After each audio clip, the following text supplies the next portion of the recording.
All right, everyone. I am excited to welcome back to the show the man behind Jingle All the Way, the Flintstones, Beethoven, Snow Dogs, and so much more. And of course, powerhouse behind Happy Days, so much success, showrunner Brian, who is our guest. I gotta say his name. I didn't. The big reveal was coming up. I was here in episode 351 with Fred Fox Jr.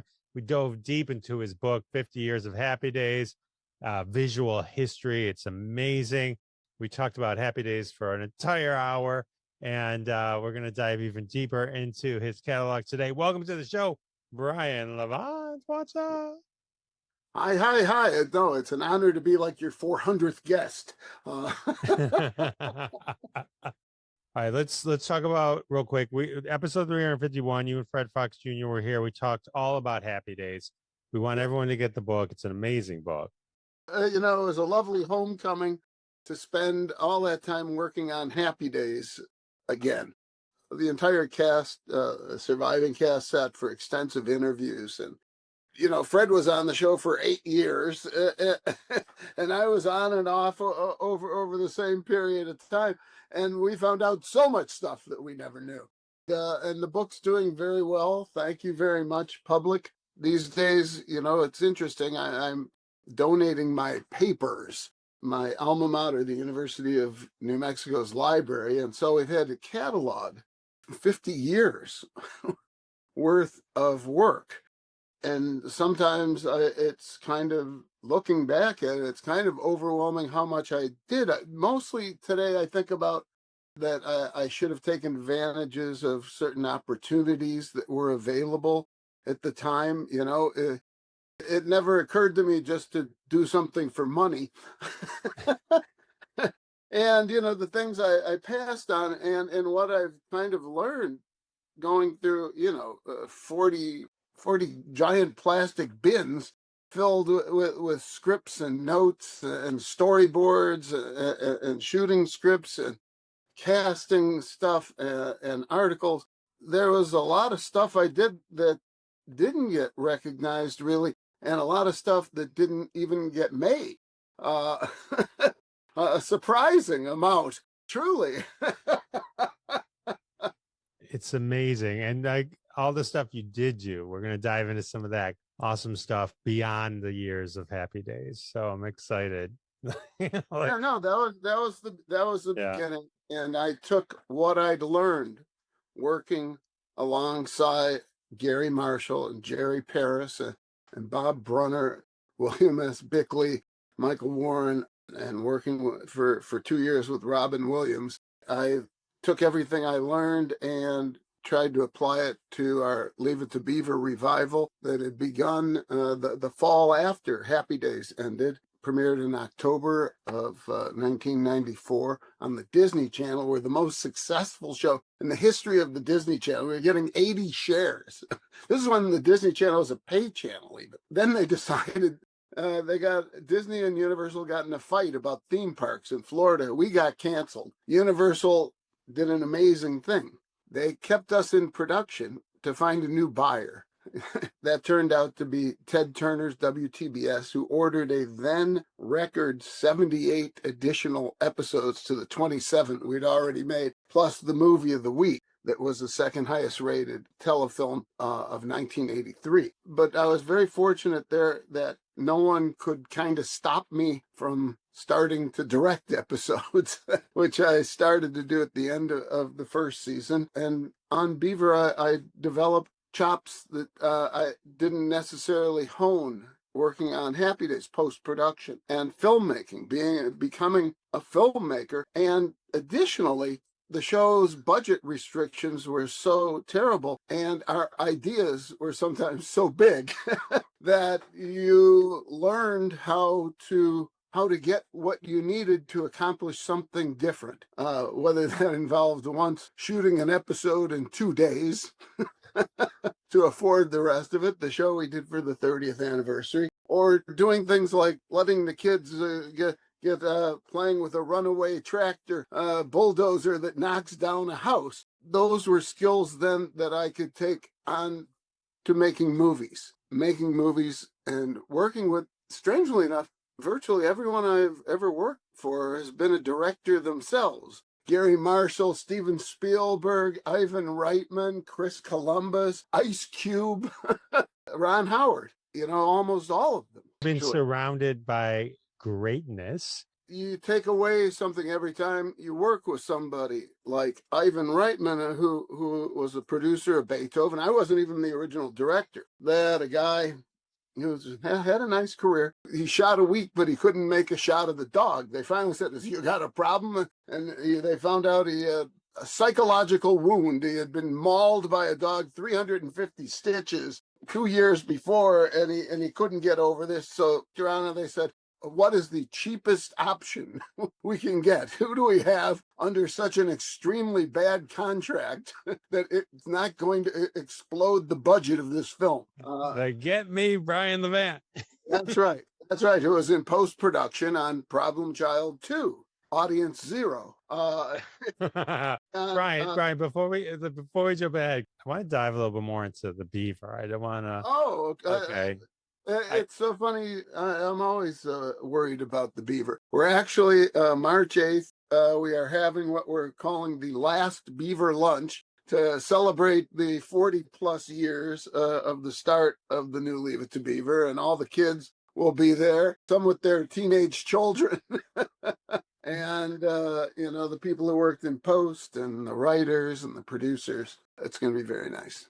Well, okay, so you're coming off Happy Days, still the Beaver. I remember watching that, and I have to say that Take the Long Way Home, that scene where he's coming home, stuck in my head forever. I mean, it was 1983. I still think about that. Anytime I hear that song, I picture sad Beaver coming home. Yeah, no. And of course, we couldn't afford the Supertramp version, so those were sound-alikes, but it was pretty good. I didn't know it wasn't Supertramp. Oh, that's a spoiler for me. We had a number of songs in it, and it's really the only time, well, other than in Jingle, really, where actual songs become part of the soundtrack. They were all sound-alikes. At the zoo, we didn't get Paul Simon and Art Garfunkel. We got the same guys who did Long Way Home. Yes, the scene where Beaver Cleaver, wife throws him out, comes back to Mayfield on a bus, carrying an ugly suitcase, wearing the same jacket and hat that we last saw him in when he was 13, walking up the front door to his house. And as the door opens, we cut to, and this is probably why you remember it, we cut to him as 8 years old, walking through the door saying, "Hey, Mom, I'm home."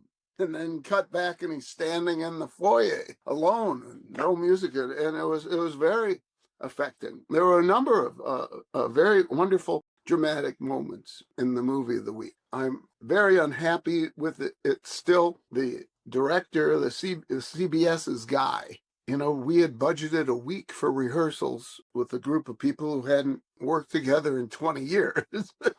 Right? And we don't need that. And I had been working with people like Jerry Paris and Howard Storm, who lived to percolate performances, to literally, try and transfer their energy into the performances. And what I got was a guy who never left the chair.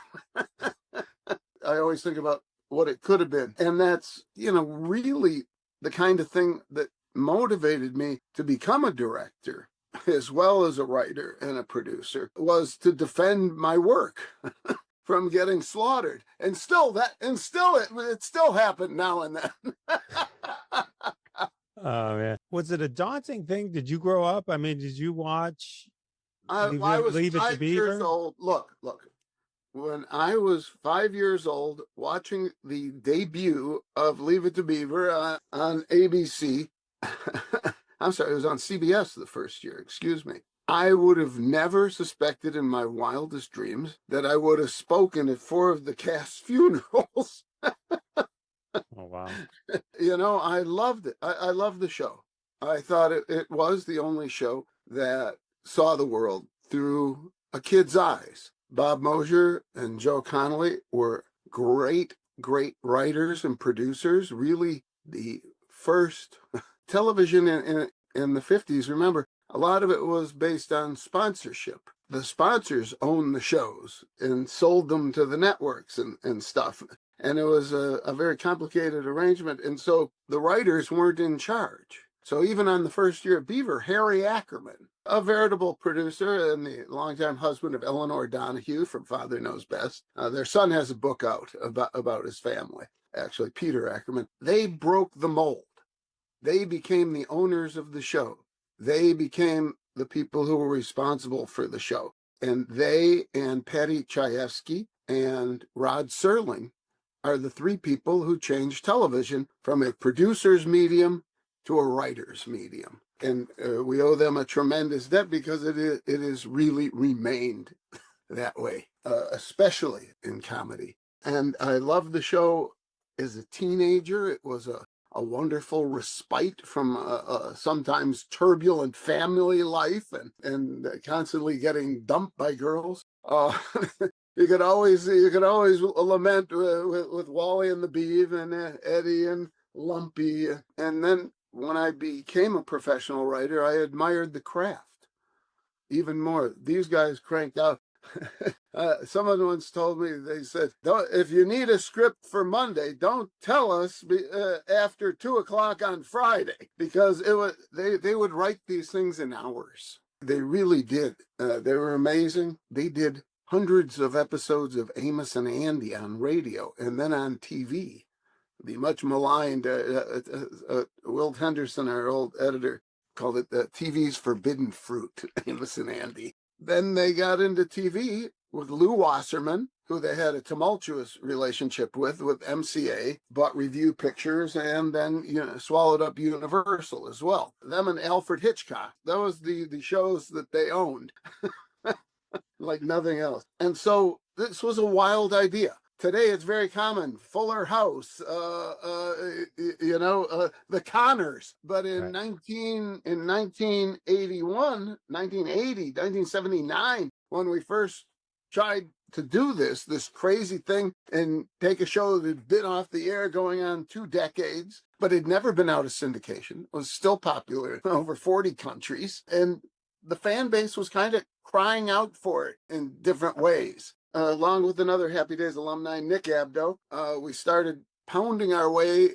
into the Black Tower at Universal and found an ally in Robert Harris, and then were spent with years of frustration before they finally gave back the script to me and allowed Nick to do an incredible job of editing the picture and supervising the music and building all the flashbacks that we used intermittently throughout the movie of the week to illustrate points in the contemporary story. Corey Feldman played the older brother, and it was a tough time in Corey's life. And when the series sold, I knew he was in trouble when Barbara Billingsley said to me, "Now, Corey isn't going to be with us now, is he?" And thus, we found on a national talent search, Kip Marcus to play Ward Kip Cleaver, Beaver's older son. John Snee, who did the movie of the week when he was 7. Great. All the kids. I'm so proud of them. Unlike most kids, they don't have sordid marriages. They don't have drug problems. They all graduated from big universities and have incredible careers in the industry and outside the industry. I'm very proud of them. And it was always a pleasure to work with the people. I think television is unique in that it kind of shows who you really are, whether you like it or not. And the people on Beaver were as kind and generous and honest and quirky as you ever could have imagined. There was always a battle. There was always a battle for money, survival. I mean, a Writers Guild strike that threw the whole show into chaos. But we survived all that and made 101 episodes.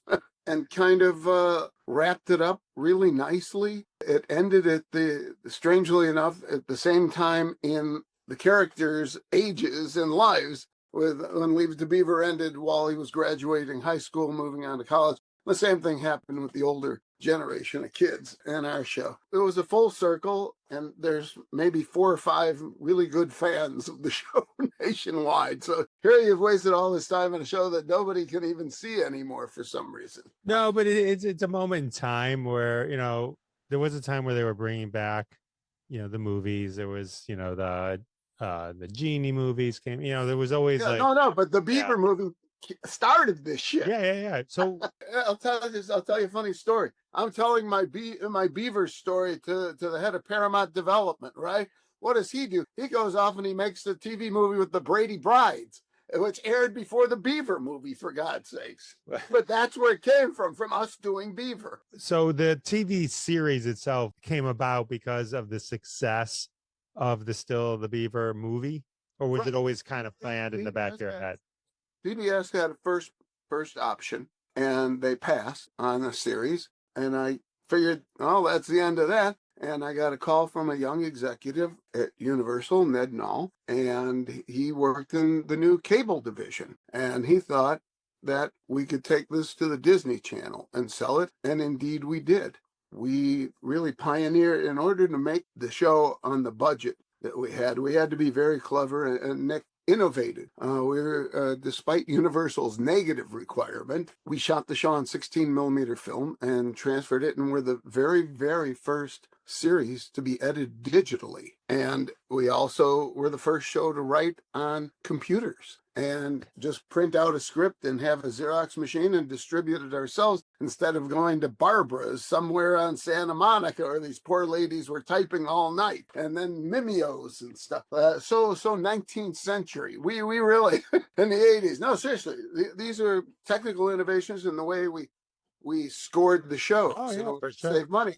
We did original scores on the vast majority of the shows, but we scored them 2 at a time. So you only need to hire one orchestra. We did things, we bent the will of production, and we combined a lot of the techniques that I'd learned working on Happy Days and applying them to a single camera show, which meant that on Mondays we would read the script, all get together, read the script, they'd go rehearse, and then perform a run through for the writers at the end of the day. And we would continue to revise that script and then shoot that script in 4 days: Tuesday, Wednesday, Thursday, Friday. So we were able to get those extra steps that you don't have in just a single camera show. Most single camera shows don't even do readings, I hate to tell you. See, seriously. And so, but we were able to hear it and then see it on its feet and figure out what we could improve from that. It was, like I said, sometimes extremely challenging, but the challenges were in the breadth of our storytelling. Very, very proud of those stories because they were, for the most part, very much in the spirit of the original, but in many ways very contemporary and doing things that Jerry didn't like. Musical episodes, dream sequences, things like that are fun for the cast, not for Jerry. He didn't want to sing. But he did, we did an award-winning musical, an original musical, won us a lot of Cable Ace awards, that he did perform in that one, even on the trampoline. That's so funny.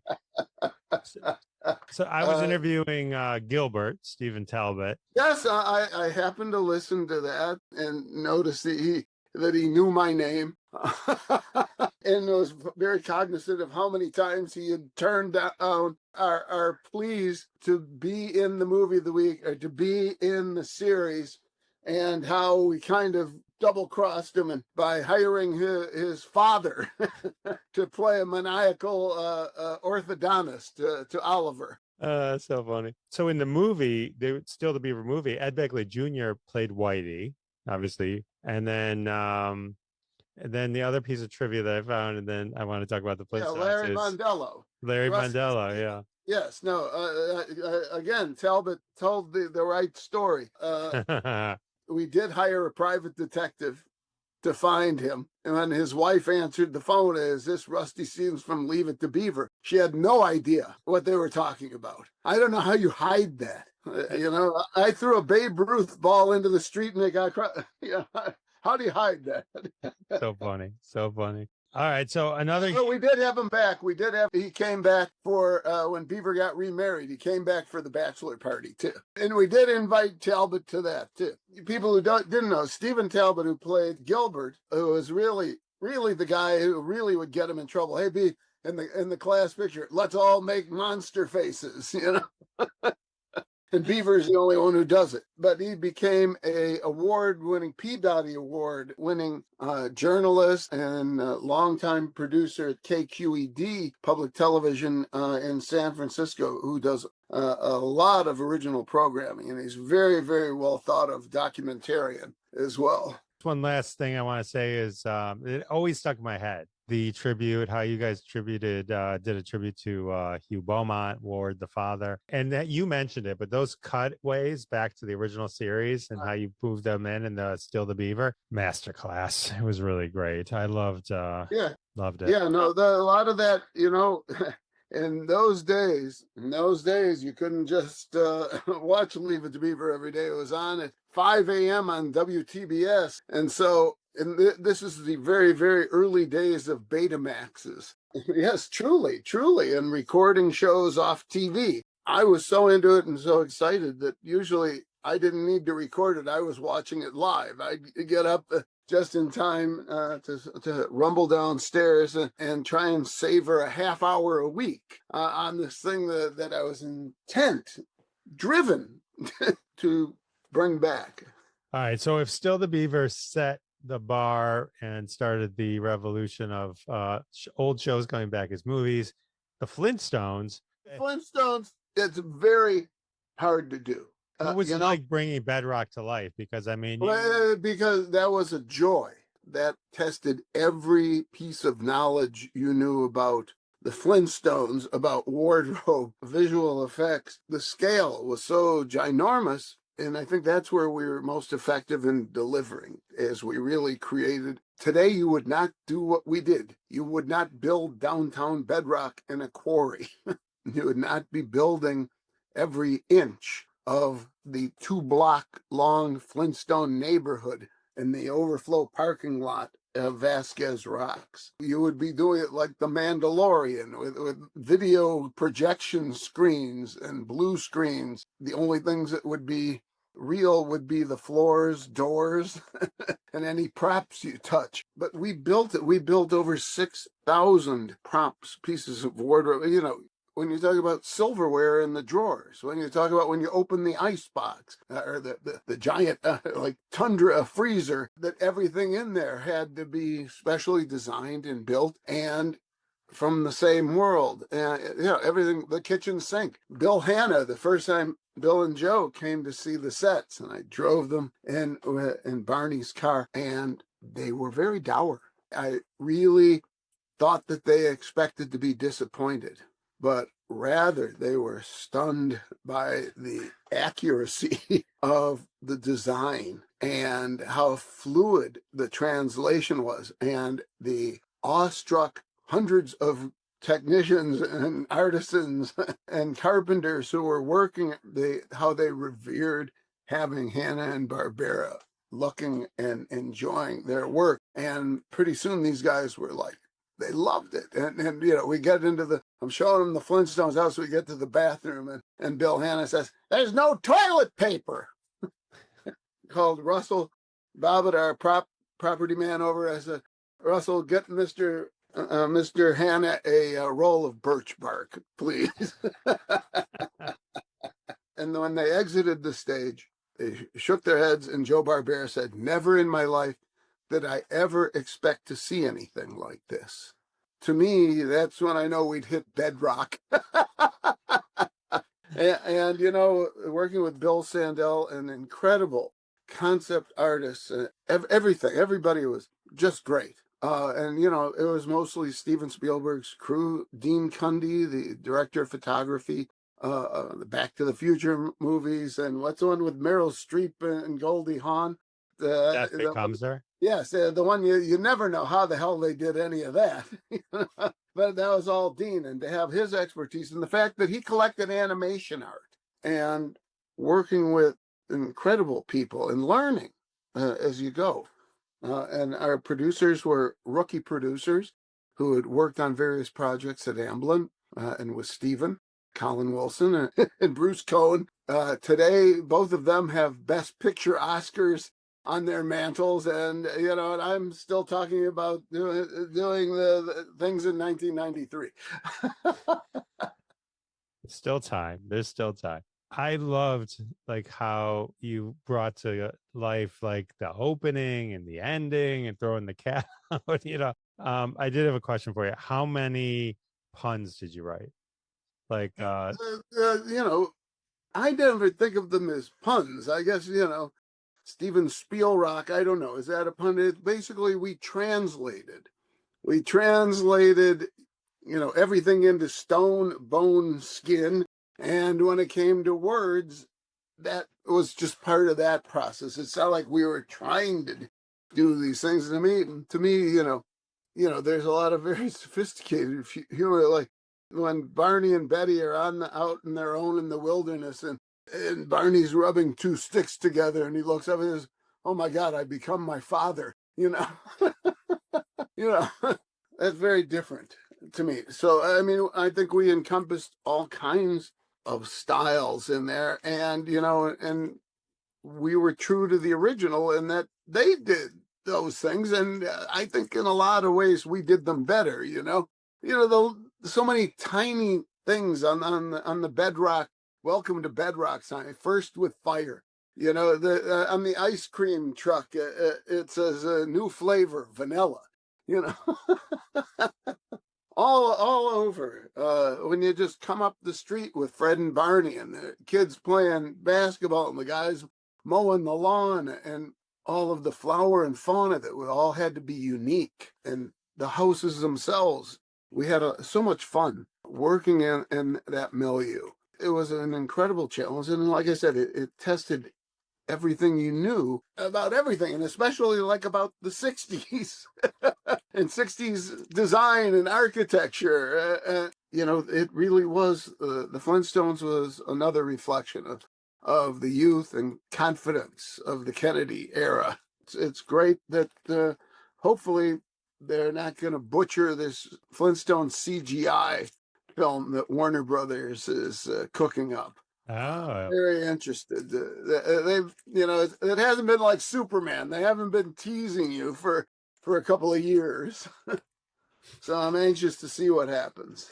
Well, we'll see. We'll see. I mean, the cast was amazing. I mean, everyone was kind of spot on. John Goodman as Fred, Rick Moranis as Barney, Elizabeth Perkins as Wilma, Rosie O'Donnell had the laugh. Perfect. No, you see, a lot of people don't like Rosie in the part. And, I much prefer the Jane Krakowski Betty in Viva Rock Vegas. Rosie was, I credit my wife. It was her idea. Rosie had just been in successive $100 million films over the past 2 summers. Rosie was doing very inventive work. When Bruce and I met with her, she stunned us with her knowledge of the Flintstones. Her imitation of Bea Benadera's voice and laugh was, if you put them side by side in an oscillator, you'd probably have trouble seeing which is which. And, Rick Moranis hated the idea when he found out. When he found out, he woke me up in London. He was in New York. I'm in London, working with the Henson Creature Shop on the 22 giant creatures we did. All that changed when he got on the stage with her. And they developed a wonderful rapport. And it showed. It really did. And he apologized profusely several times. She's great. She's real. Oh, she's perfect. She's perfect. I love her. How was it working with Elizabeth Taylor?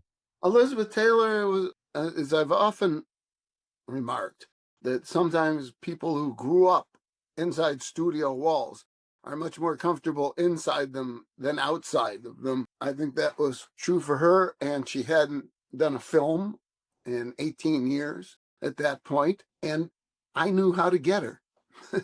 We gave her AIDS Foundation the receipts from our premiere. That's what it took to get her to get up at 5 a.m. and start trolling on the makeup. She did her own makeup.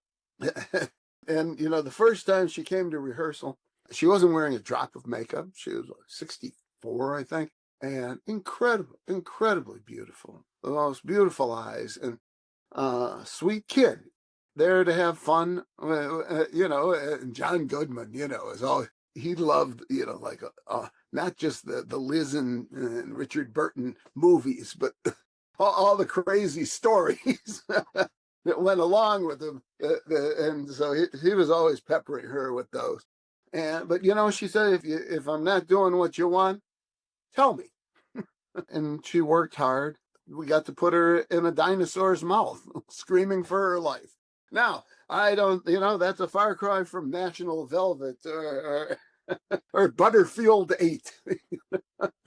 Still awesome. All right, then used Mel Blanc's voice. Correct. Dino Yeah. still. Yes, and we made a mistake in initially not crediting him as such, but we corrected that. But although Mark Mangini did do some, I might have done some too. But primarily it was built up a library of Dino sounds, exclamations, and then we just kind of play them. Why did it take 6 years to make the sequel, and why did you go with a prequel instead of?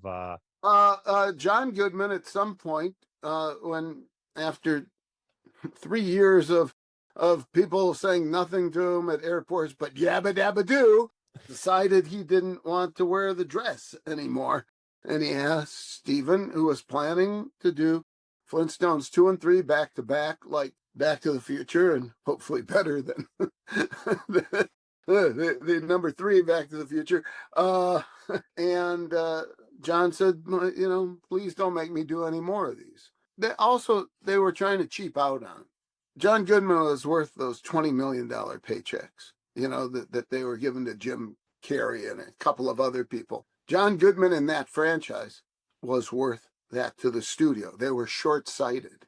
And when you say, okay, we'll give you $2 million less than you're making on Roseanne that year, it's not so attractive to spend your off season, stubbing your toe in a quarry. Okay, so that makes sense. And then, all right, so you do the sequel. Then 6 years later, a whole new cast. Prequel, whole new cast. And it was fun. It never caught on. 10th of what the original did. Even though when we showed it to Steven, first thing he said, he turned around with a big smile on his face. I think you made a better movie.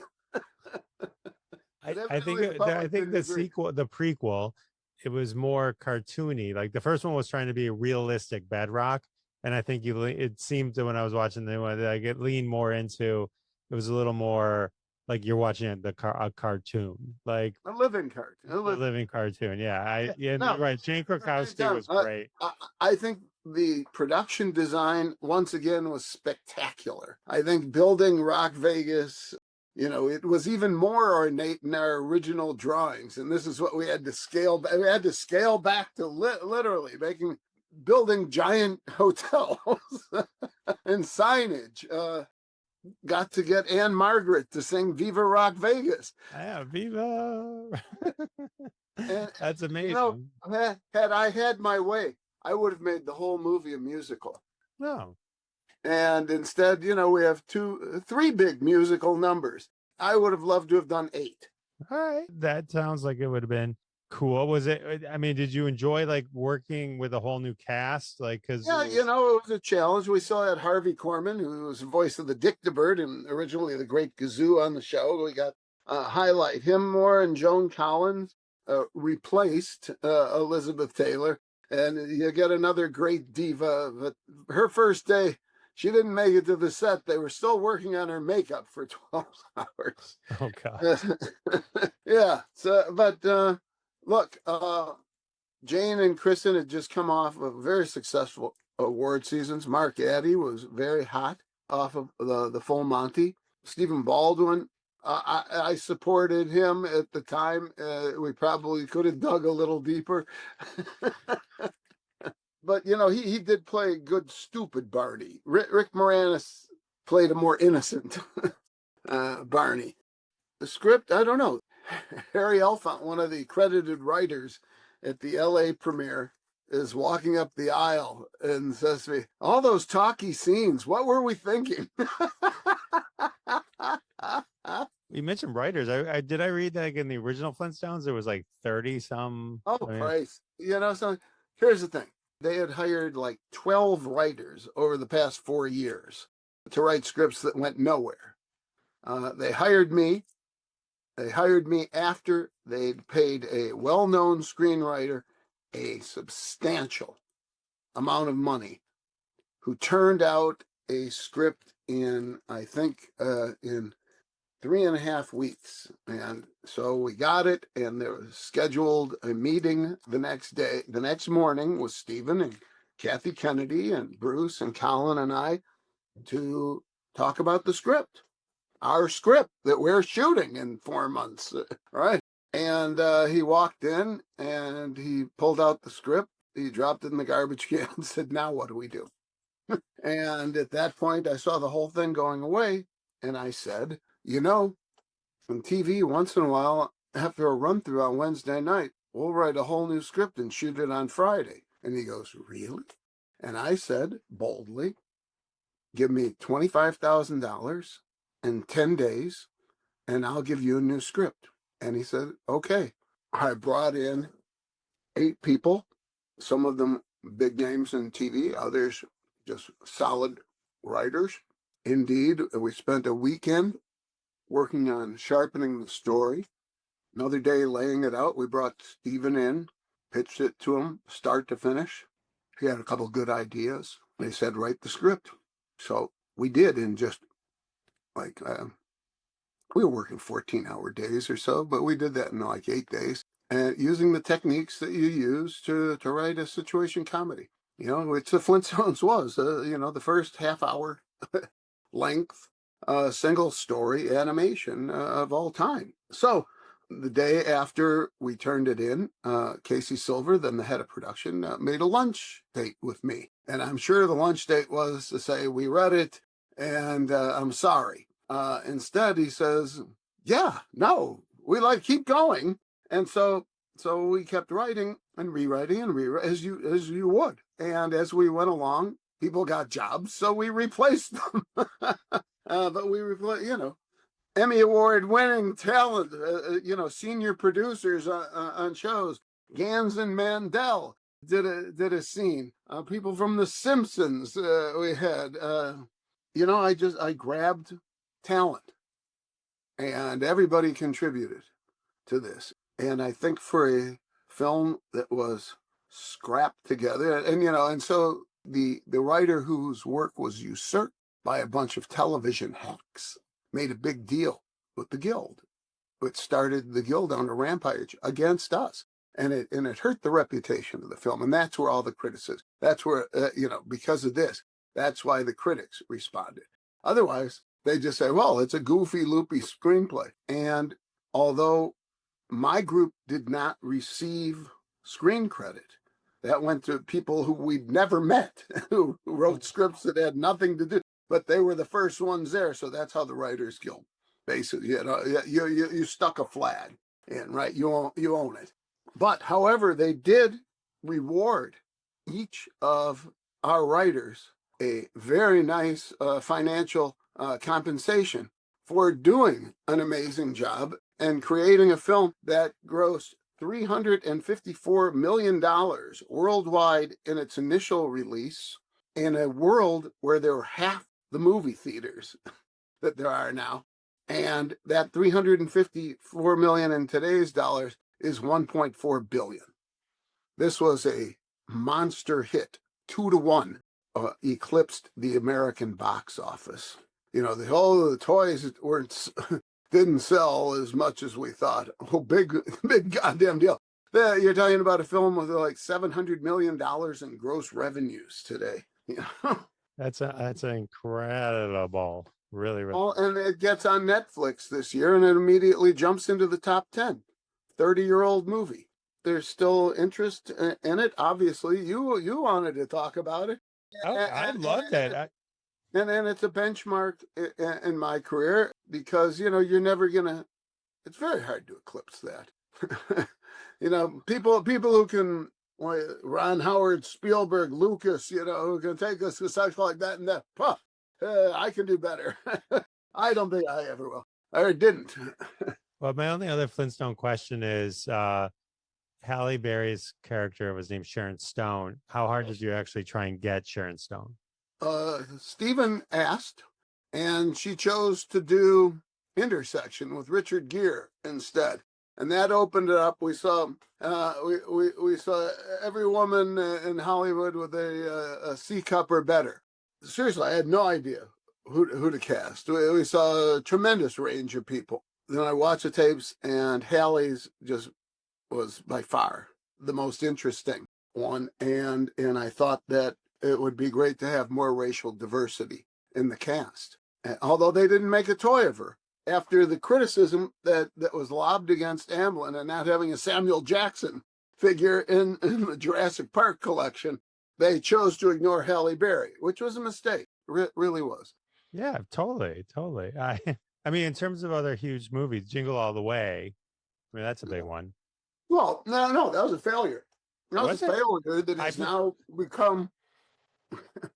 Well, I feel like it's maybe so. Yours, when you say it's a failure, you mean at the time, box office wise, it didn't do as well. But I think it's a revered movie now.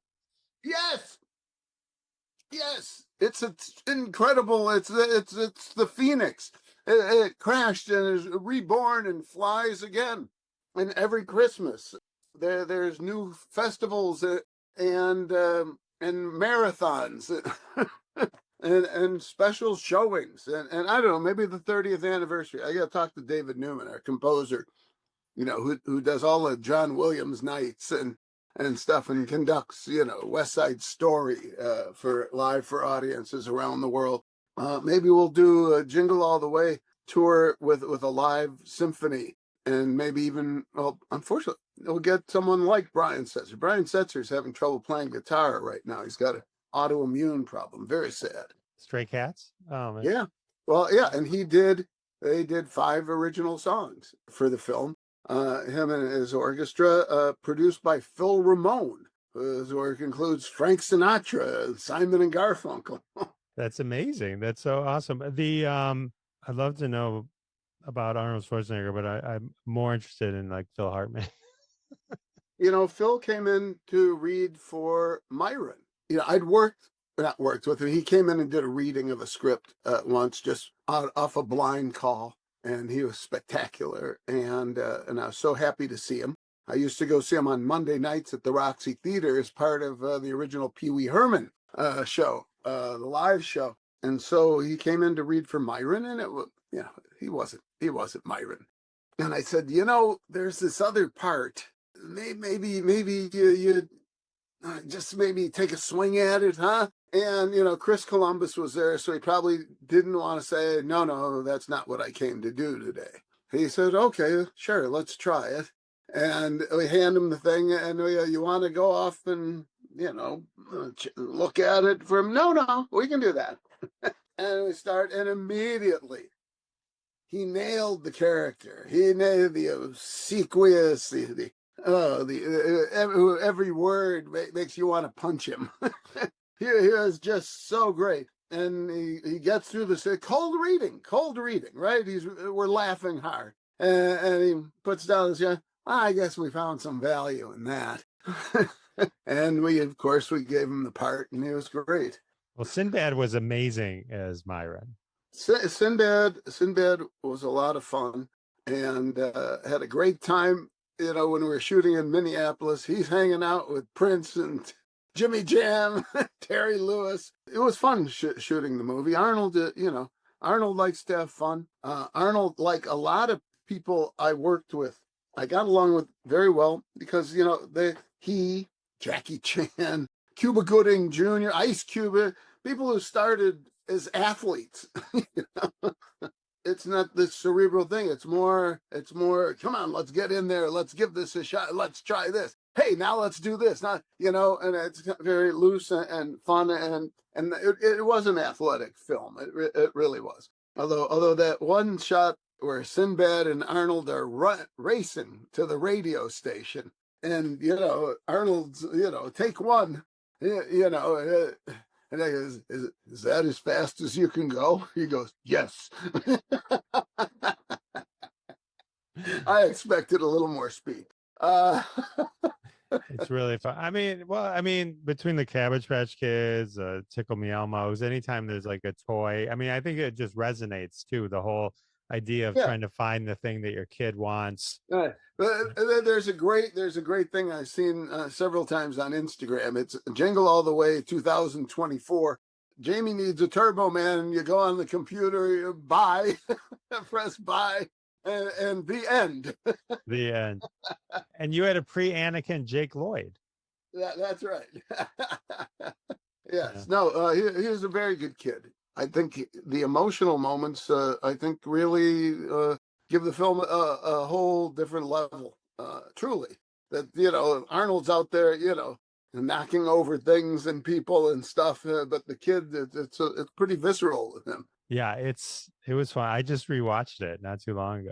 Love it. All right. Well, I mean, there's a million other movies you've done, but I know I've kept you for we could do a whole nother episode. Well, we can do a little more. What do you lately, I've been thinking a lot about the Scooby-Doo films we made for the Cartoon Network, 2010 and 2013, with The Mystery Begins and Curse of the Lake Monster. And once again, that training of how do you do huge things for very little money was really applied to those. And very proud of the production we were able to provide. And the Scooby animation, supervised by Mark DePay, who worked on the Flintstones, was his first big supervising work. And I love our Scooby. I think it's such a better looking Scooby than the Raja Gosnell movies. And at first I wanted, older kids, college kids, but they wanted high school. And finally, I bent around to that. And the kids, we've got Robbie Amell, who's since become a big star, and Haley Kiyoko, who was 15, I think, when we cast her, and was just doing little YouTube videos, sitting on her bed with an acoustic guitar, as a Grammy Award winner, an LGBTQ plus icon, and Nick Pilatus and Kate did not pursue their acting careers for long. Kate's coaching and working back home in Oklahoma and doing incredible work, and getting her. There's a lot of film work in Oklahoma. There's a lot of film work in New Mexico, Georgia, Louisiana, everywhere but LA. But you like doing prequels? Because Viva Rock Vegas. Now this is how everything began, right? You're right. This is another prequel. I didn't think of it as a prequel, really. I thought of it as an origin story. Therefore, you can do what you want. Yeah, and you're setting the rules, and Fred doesn't have to be a fucking blonde or dress like a total geek. You can contemporize these people some. Once again, the things that we're able to do and working with the Altier brothers, bent over backwards to accommodate a lot of crazy ideas, and really built a career on doing live action and animated work. But the challenge was unique. It's like, and I think we were successful. I'll tell you a story. There, for a minute, they thought about releasing. The Cartoon Network didn't want to give it up, but they were thinking maybe we could release this as a feature. So we did a theatrical test. Now, Scooby-Doo and Scooby-Doo Monsters Unleashed, the budgets for the two films were a combined $200 million. The combined budget on the two Scooby-Doo movies was 13.2. Both of them. So 7.5 on the first one. We scored higher in a theatrical preview than that film, both of which made like $100 million. Wow. Yeah, no, they delivered. And what I loved was working with these very young kids. Robbie Amell was the oldest at maybe 21. Kate didn't even drive yet.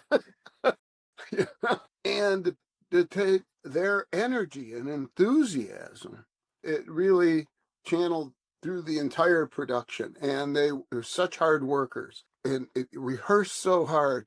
One night they totally fell apart in a graveyard of all places. and we had to go back at the end. We had to finish shooting early, so we had run back to the graveyard and grab a couple shots every night because they just totally they couldn't do it. They couldn't do it. They thought it was recess or something. Their growing professionalism really made it fun. Really, it was great fun. And shooting, I'd only shot in Vancouver in the winter, like on Are We There Yet? There were days the sun rose at 8:08 and set at 4:04. And here I was in the summer. You finish shooting, you go to the beach and play volleyball until 10 o'clock. It was fun. And they really, we should have done more. They were very short-sighted. We had 2 more scripts, one of which I hope to do even some comic book form, maybe one day. And the title was Scooby-Doo's Zany Time-Traveling Christmas Adventure in Laugh-O-Rama. Sounds amazing. I'll watch that in a second. I'd watch it too. I got, like I said, we haven't given up on seeing that in some form because tremendously imaginative and having them go back to the 1890s and meeting young scientist H.G. Wells and foiling a plot by the Druids to eliminate Christmas. Oh my goodness. And ending with Daphne being sacrificed at Stonehenge. Come on. I'm ready. I'm throwing all my money at you right now. Frank Welker. Yes. Voice of Scooby-Doo. So was he there for this, or is this no, he came in and did it in post, and he was great, and I loved working with him. When we premiered both films at Warner Brothers, cast and crew screenings, he came and was introduced, and I said, here's a man who you may have never seen in your life, but you've heard his voice virtually every day you've been alive. Yeah. He was very, very complimentary to our work and especially the kids. And he's a comedy guy, and he really thought we'd nailed the comedy. Well, it's too bad that you didn't get to make more. Robbie's now in Upload, so that's I don't. There's a thin premise they've worked at for 4 years now. Oh man, I think the only things we didn't cover. Well, you mentioned Problem Child 2, Audience Zero. You did Problem Child 2 and 3. You mentioned Beethoven, Christmas Story 2. Yeah, Snow Dogs. I had one last question. Cuba Gooding Jr. coming off the Oscar win, doing Snow Dogs. How was he to work with? Once again, Cuba is a can-do guy. Hey, what are we doing today? Well, we're going to attach your ankle to a rope and drag you on a snowmobile at about 30 miles an hour. Okay. Fun. Yeah. Maybe you want your stunt guy to do it. No, that's okay. He was great. We had fun. They said he was mugging in the reviews. I think those were legitimate reactions to the incredibly weirdness of Talkeetna, Alaska. But once again, fun building a town. After you've built a couple, you get pretty good at it. I know. You have brought so much of my childhood to life. So thank you for that. Well, these were fun. This was fun. Let's bookend it. Speaking of books, let's bookend it and talk about your Happy Days book one more time. 50 years of Happy Days, a visual history of an American television classic. This is an amazing book. I bought it myself, so I'm speaking from the heart here. And I saw you actually gave us a nice review on Amazon too. Of course. And you used your real name. Of course. I mean, when I mean it, I mean it. You didn't give me the book. I bought it, so it's all legit. I was 100% legit. Yeah, no, I have to point out that I wrote that with my old Happy Days frequent writing partner and producing partner, Fred Fox Jr., and it was great. We created My Secret Identity together with the young Jerry O'Connell. We shot 3 seasons up in Toronto of that show. Fred, under Fred's guidance, that show won the International Emmy for Best Children or Young People's series in 1989. You guys make magic when you're together. That is awesome.